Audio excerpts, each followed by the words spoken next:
guys, welcome to the channel. We're doing a product review today of a dash cam from TORVO. Now this dash cam was sent to me for me to install in the family van, and I wanted to put one in the van because you never know what happens. It's a safety feature, just in case of an accident or something exciting like an asteroid or spaceships, who knows, something, right? But mainly for accidents or things that happen on the road, so you can actually capture it.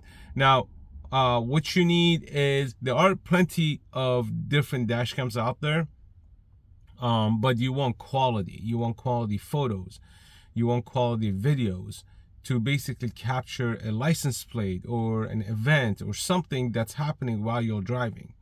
Now TORVO sent me this 4K dash cam for me to install in the van. It has it does also have a rear camera that you can mount outside or inside of the cabin.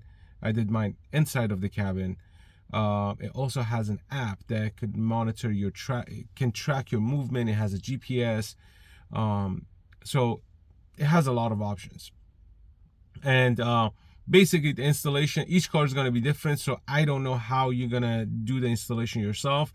What I did was I ran the wires through the trims, like around here on top, all the way down here, and then I ran it under the trim like so, and basically powered it from the back of the head unit into the camera itself. Rear camera mounted, ran the wires through the trim. It's gonna be loose here because the door will close, but it went through the seal all the way across to the front. Rear camera wire ran underneath the trim all the way to behind the stereo through this hole right here that's connected to the camera. Also a power supply connected to the camera that's hardwired to the back of the stereo. Camera connected, trims are in.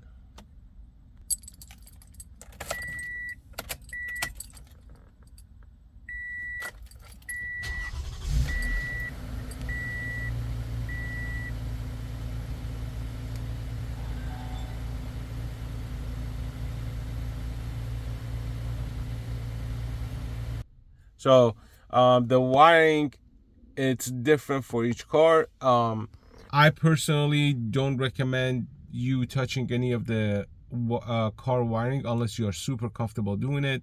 You could splice a wire that could mess up a lot of things, or you could order wiring harnesses that are specific for your car if you want to get power going to these devices. Now keep in mind, the car has a 12-volt power supply, so it's constantly pushing at 12 volts. These units, any of these like phone chargers or things like that, they're 5 volts.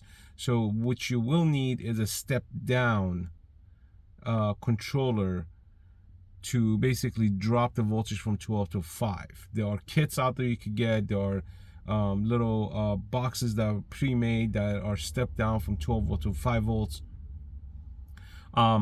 I don't want to put you guys in trouble. I know how to do these things. I've been doing it for many years. I've owned many cars that I've changed stereos on them, that I've put power supplies in, amplifiers and things like that. So I am comfortable working on cars, tracing the lines and finding where the power supply is. It is not that difficult. It is simple, but you have to be super comfortable doing it and making sure that you're not going to pop fuse or you're not going to splice the wrong wire. Anyways, going back to the camera. Now the camera, as you can see, has front and rear cameras, and what I did was I drove the car during the day and during the night, and this is what it looks like.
Hi guys, so one more feature I need to show you guys about this dash cam is the app and how it's used. So the first thing you want to do is you want to go into your Wi-Fi setting, and you want to go ahead and connect to the TORVO TD3. You have to connect to the camera first before you could do anything else. Once you do that, you're gonna go to your app store. You're gonna download the VII Door. Then you're gonna open that, and it's gonna ask you to connect to the Wi-Fi, which we have. It says connected without internet. And then once you launch the app, it's gonna connect to the camera. Now, what this is gonna do is gonna give you a live view of the camera into your phone, and this will basically give you all the information that it's collecting while the camera's running, your GPS location, your speed, and then you could go into files. This is where it stores your information. So as you can see, all the videos that I had that's been downloaded,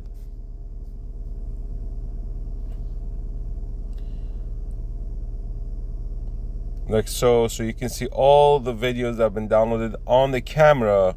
It actually pushes it to your phone, so it's actually it's through Wi-Fi, so you can see all the information that was done. Then you have one here, says parking. There's no parking videos. I don't have that feature enabled at this point. Snapshot, locked. So these are all the locked images, and that's the loop. Now we're gonna go back. We're gonna take a test drive real quick, and we just want to see how the GPS picks up the speed. And like you see, I'm going in reverse at this point, so it automatically detected that.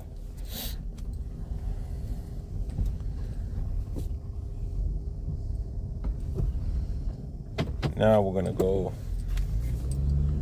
gonna keep it at about 10 miles at this point. I just want to see if it matches the speed of the car. Yep, it's actually pretty calibrated, not bad. And then if you hit this map button, what's gonna do is it's gonna put you in the map, and it's gonna basically record your drive, basically your path, where you're going, and all that stuff. So all that's gonna be recorded. And then you have this the dark square and the light square on the left side. That's to switch to the rear camera. And if you see those two dashes on the right side, the two arrows with the line in the center, you hit that, you should be able to see both cameras at the same time. Let me pull over real quick. Let me see if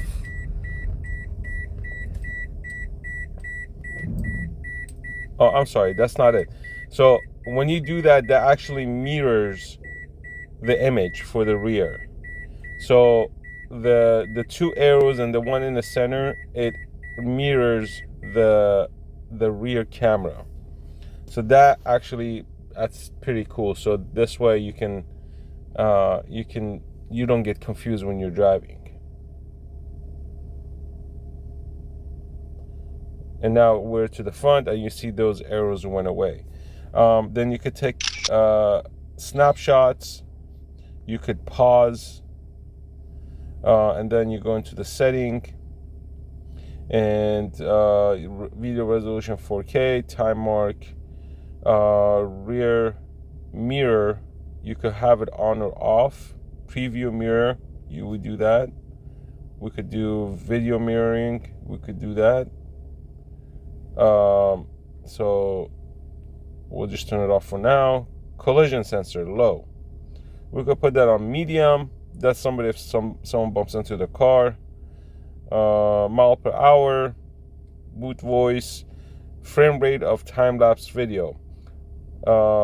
Frame rates to run the time-lapse recording function 1 frame per second is the most memory saving option. So we're just gonna leave that off. Wi-Fi name, Wi-Fi password, version, and you could do factory reset. So it's very basic. There's not much stuff you can do or you need to do, to be honest with you. So overall, this is how this is the GPS part on the left side, left center, where it gives you the antenna, how much GPS connection it has. It has a microphone button that you could turn on and turn off, and pretty much that's it. All right, so as you saw, during the day, during the night, the image quality from the front camera and the rear camera during the daytime and during the nighttime. Now, the rear camera during the nighttime is a little bit choppy because of lack of light and basically capturing the image through a factory tinted. It's not too dark, but it's still dark enough for it not to be able to too observant. But again, you are getting a quality picture during the daytime, and at nighttime the front camera actually captures really well with the low ambient light. And as you can see, I turn off the light while driving just to see how much of a difference it'll make in the capture of the video. Now, once those videos were taken, and you can see, and it was kind of raining that day when I took it. It was we had a little sprinkle coming down, but it did capture a good amount of image and good quality, high quality, that where during the day you could actually see the license plates very clearly. Anyways, now let's go into some of the features of the camera. All right, so the image quality of this thing is impeccable, actually, I have to say. Now we're gonna go through some of the options.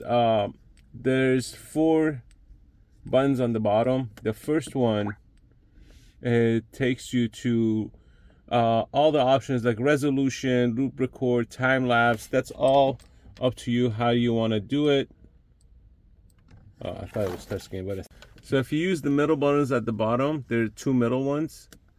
Those are the ones that you go up and down. So you could connect to Wi-Fi. You can use the app, speed setting, speed calibration, time zone, so on and so forth.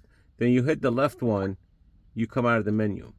If you use the second to the left, that's the camera mode that puts, you could have dual zone, you can have front, you can have rear, and go back to dual zone. That's up to you. The third one, it's for the record lock. So we're not going to use that for now. And then the very first one is for record start and record stop.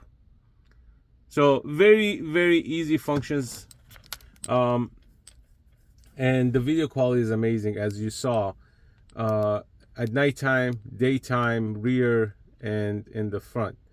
Now the night one, as I mentioned, it's inside of the car and behind a factory tinted window, so it is a little bit darker than the front window, so you don't really get to see the best quality of the camera. But other than that, the quality of the camera is impeccable. The 4K, I haven't measured if it's actually true 4K, but it works really well. It turns on with the car, it turns off with the car. It also has the motion sensor that can basically track movement, and if somebody hits your car, the camera just turns on. So other than that, let me know what you think. If you haven't subscribed to the channel, hit the subscribe button. Let me know what you think, and leave your comments down below.